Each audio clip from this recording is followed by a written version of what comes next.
नमस्कार, प्रणाम। मैं सुधीर शर्मा भट्ट आप लोगों के सामने एक बार और एक नए ब्लॉग के साथ। अयोध्या जो भगवान श्री राम इंटरनेशनल एयरपोर्ट था, चूंकि ये डोमेस्टिक एयरपोर्ट है तो इंटरनेशनल एयरपोर्ट न्यूज़पेपर और सारे लोग कहते हैं इंटरनेशनल एयरपोर्ट। ये अभी डोमेस्टिक एयरपोर्ट है, फ्यूचर में इंटरनेशनल एयरपोर्ट हो जाएगा।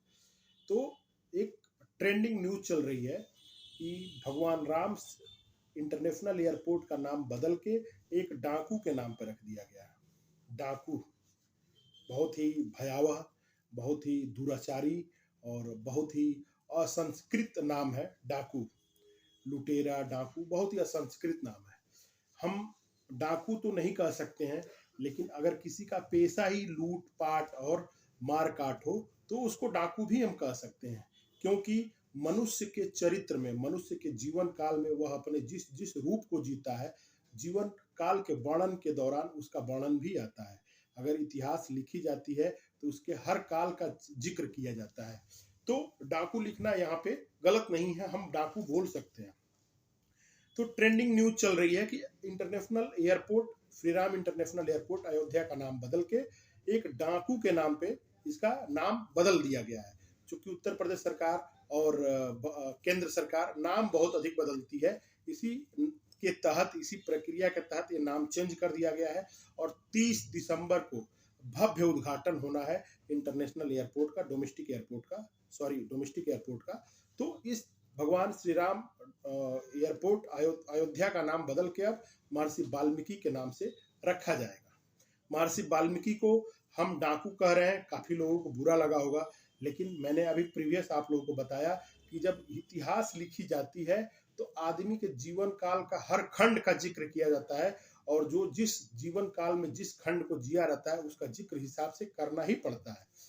तो यह डाकू कहना अप्रासंगिक नहीं है। आपको बताते चलें कि जो डाकू के नाम पर अयोध्या इंटरनेशनल एयरपोर्ट का नाम पड़ा हुआ है, तो यह कहीं से अप्रासंगिक नहीं है। इस डाकू ने अयोध्या का कल्पना किया है, अयोध्या को जनमानस में जीवित किया है।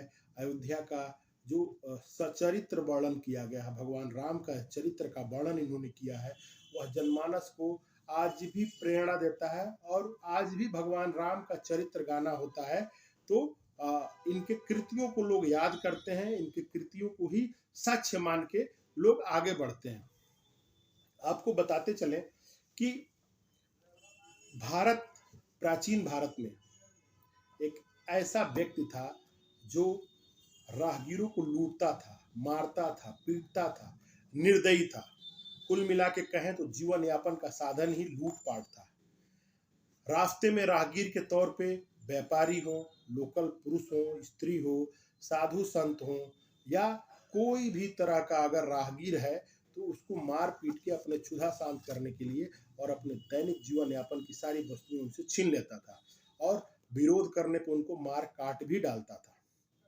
बाद में हृदय परिवर्तन हुआ, और बाद की जो कर्म उनके रहे वह इतने ही अच्छे रहे, इतना ही उत्कृष्ट कोटि का रहा कि बाद में लोगों को दिल पे डाका डाल दिया उन्होंने, और लोगों ने उनको आज हजारों साल से उनकी कृति को गाते आ रहे हैं।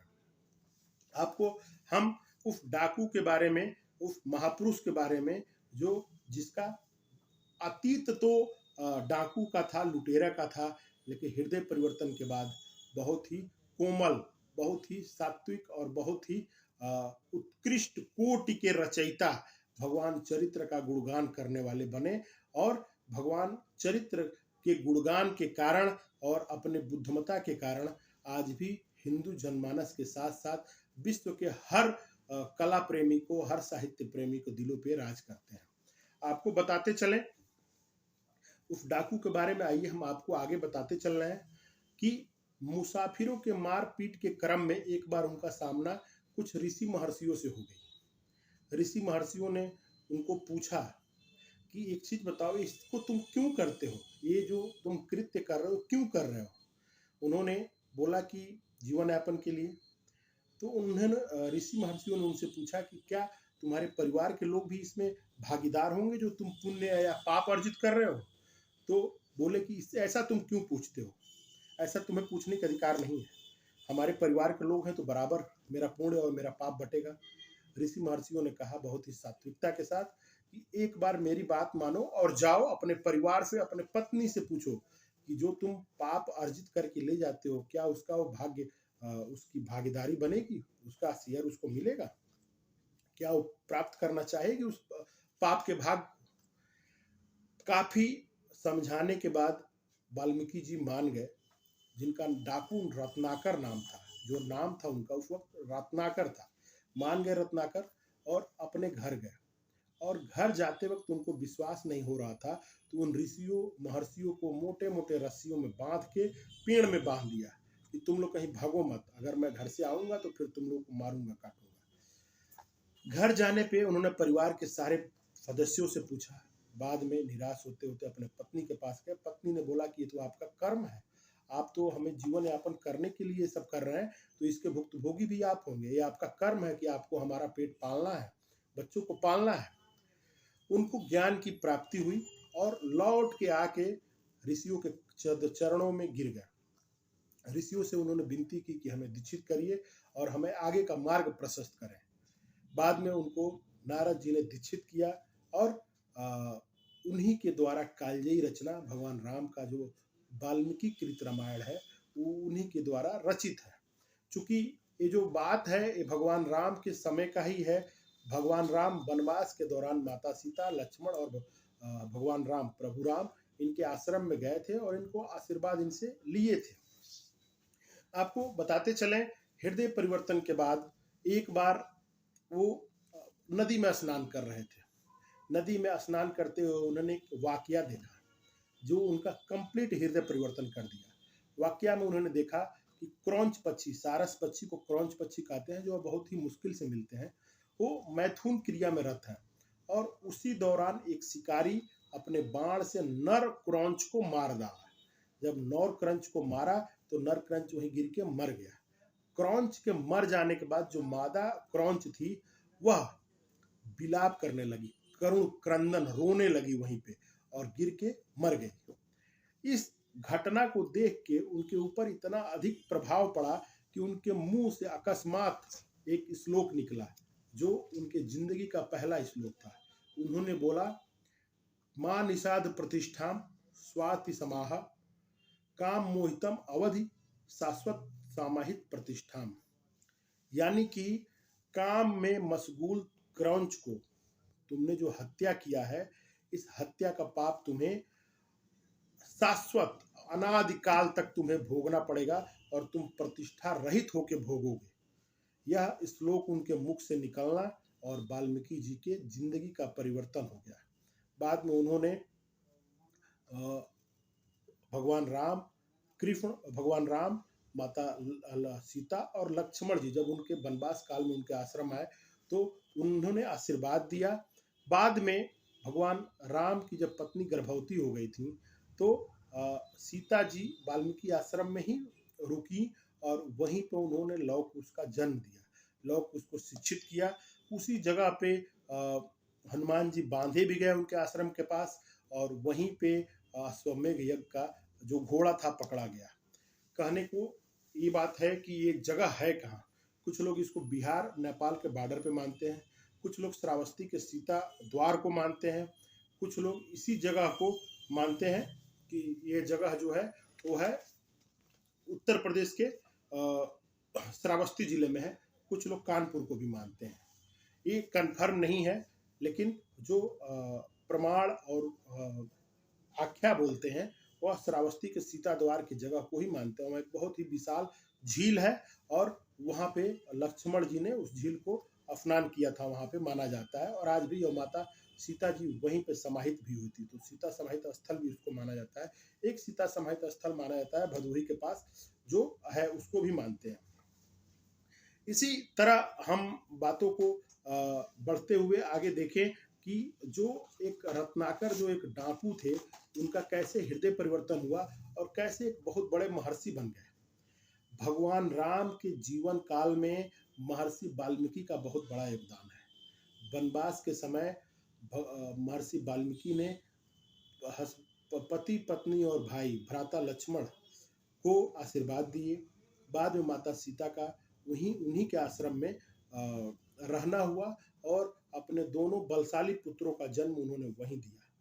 तो जो बात जब हुई कि भगवान राम के चरित्र का व्याख्या कौन करेगा, इसको आने वाली समय के लिए, आने वाले अवधि के लिए इसको लिपिबद्ध कौन करेगा, तो वाल्मीकि जी ने ही इस भगवान राम के चरित्र को, अपना भगवान राम को नायक मानते हुए वाल्मीकि कृत रामायण की रचना की, जिसको पूरे भारत में जो भी रामायण लिखे गए हैं उसका बेस मान के, उसको स्तंभ मान के उसके ऊपर लिखा जाता है।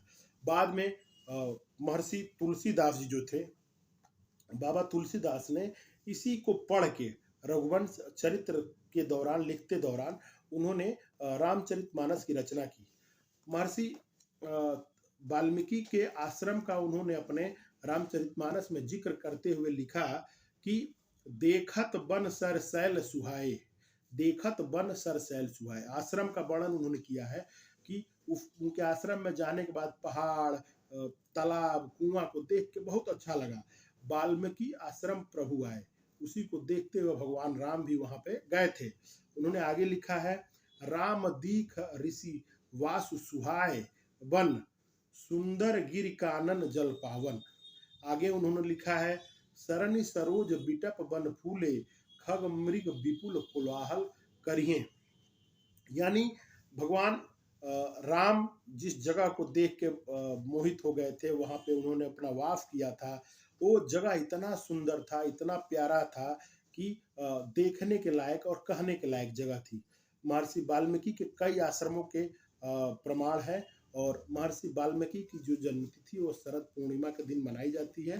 अब भगवान राम का जो राजधानी बन रही है अयोध्या, वहाँ पे एयरपोर्ट भी बना है। उस एयरपोर्ट का जो पुराना नाम था वो था श्री राम एयरपोर्ट अयोध्या।